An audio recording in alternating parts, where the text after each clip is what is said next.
नमस्कार, मैं करिश्मा सिंह। आप देख रहे हैं करिश्मा की रिपोर्ट। जो STET के अभ्यर्थी हैं जो लगातार 7 दिन से धरने पे बैठे हुए हैं, लेकिन अभी तक जो सरकार है उसके कान में एक जू तक नहीं रेंगा है। और ये जो अभ्यर्थी हैं वो बहुत ही उदास हो चुके हैं। हम आपको एक अभ्यर्थी से मिलवाएंगे जो डेली 7 दिन से चल के यहाँ पे आते हैं। सब क्या नाम हुआ सर आपका? राज मल्होत्रा। थोड़ा सा चल के दिखाइएगा। हाँ, थोड़ा सा देख सकते हैं। ये जो अभ्यर्थी हैं ये लगातार 7 दिन से अपनी जायज़ मांगों को लेकर लखीसराय से यहाँ पर आते हैं। ये जो अभ्यर्थी हैं ये STET पास कर चुके हैं, लेकिन अभी तक इनको जॉब नहीं मिला है। और भी हमारे साथ यहाँ पे अभ्यर्थी है जिनसे हम बात करेंगे। सबसे पहले हम इन्हीं से बात करेंगे।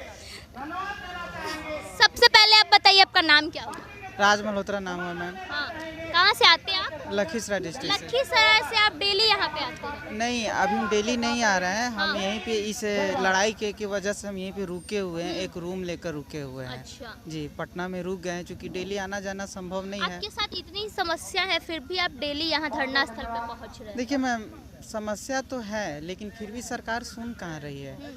अभी भी हम सचिवालय भी गए थे तो वहाँ से अधिकारी लोग से मिले, लेकिन ढंग से बातचीत वो लोग ठीक से किए नहीं। सारा अपना ज्ञापन दिए, बोले हाँ ठीक है जाओ सुन, मैंने सिर्फ ये दिलासा दे के हम लोग को भेज देते हैं। अगर वो सही से काम कर ही देते तो हम यहाँ क्यों बैठते।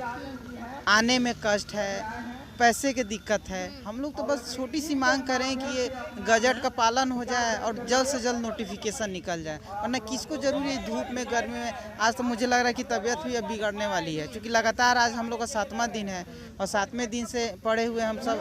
अब करें तो क्या करें, इसीलिए काफ़ी परेशान है। और सरकार सुन नहीं रही है। लेकिन हाँ, जब तक अब हम लोग का मांग मेरा पूरा नहीं होगा मैम, तब तक हम यहाँ से उठने वाले हम में से नहीं है। कोई नहीं उठेगा, कोई अभ्यर्थी नहीं उठेगा। आप बताइए कुंदन जी, बस दिलासा दिया जा रहा है। सबसे पहले तो मैं आपके चैनल को शुक्रिया अदा करना चाहता हूँ, हमेशा करता हूँ। आज सरकार 4 सालों से 19, 20, 21, 22 4 सालों से झांसा दे रही है। आपका सवाल झांसा वाला था।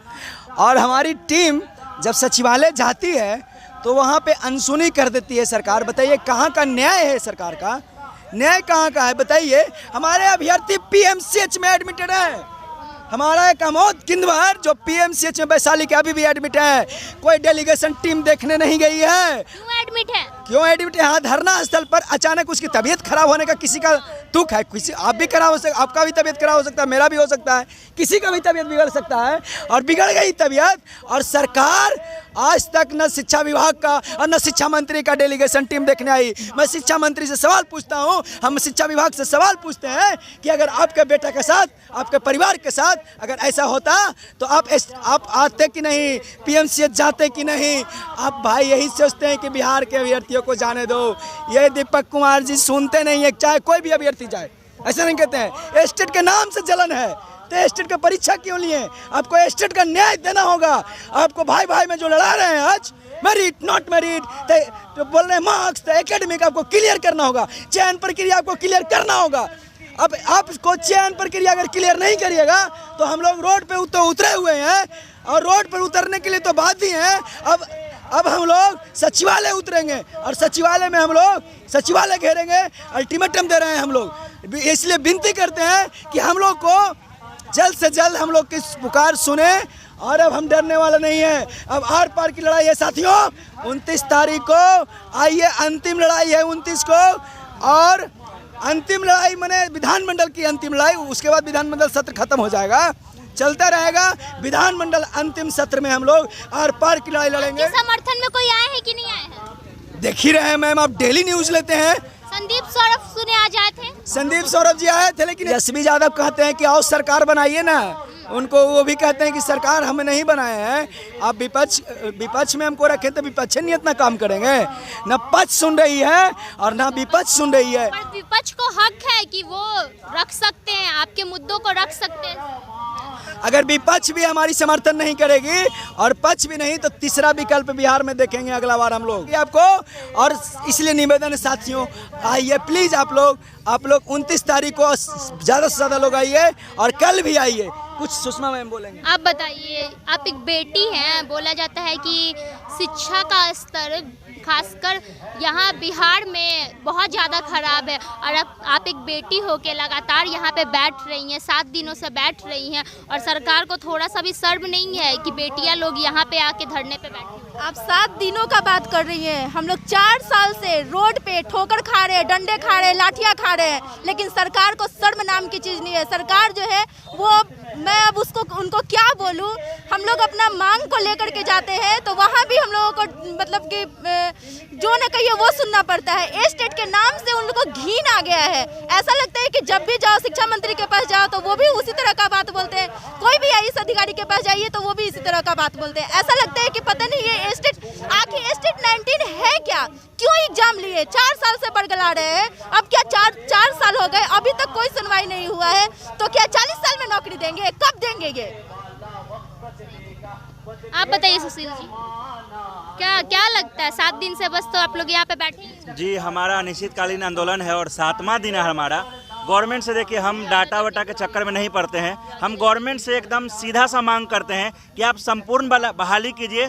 रिक्ति आपके पास 1 लाख है, हमारे पास क्वालिफाइड कैंडिडेट अगर आपके डाटा के अनुसार चलते हैं तो 80,000 हैं। जी बिल्कुल, और 1 लाख रिक्ति आप दिखा रहे हैं, तो विषयवार कोटिवार रिक्तियों को बढ़ाइए और जितने भी क्वालिफाइड कैंडिडेट हैं सबको नियुक्त कीजिए ताकि सबका बेरोजगारी दूर हो सके। हमारा बहुत ही दयनीय स्थिति है और इस गर्मी में, इस धूप में, इस बरसात में हम लोग 7 दिनों से इस रोड पे, जो नीचे से भी तपता है और ऊपर से भी तपता है, हम लोग 7 दिनों से डटे हुए हैं। आप सोच सकते हैं कि हमारा क्या कंडीशन है। तो गवर्नमेंट से ही रिक्वेस्ट है कि सबकी बहाली, संपूर्ण बहाली कीजिए। आपके पास रिक्ति बहुत है और जितने भी क्वालिफाइड कैंडिडेट हैं सबको नौकरी पक्की कीजिए। जो है ना 2011 में हुआ था पहली बार, ठीक ना।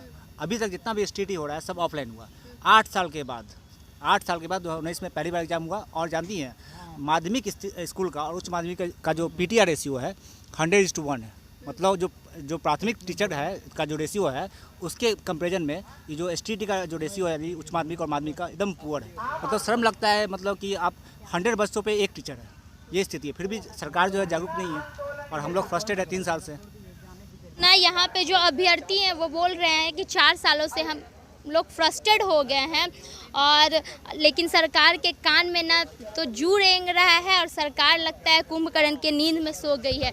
अब देखते हैं आगे क्या होता है, इन लोग कितने दिनों तक यहाँ पे बैठे रहते हैं, इनकी मांगों को कब पूरा किया जाता है। ऐसे ही तमाम अपडेट के साथ मेरे साथ बने रहिए। मैं करिश्मा सिंह, आप देख रहे हैं करिश्मा की रिपोर्ट।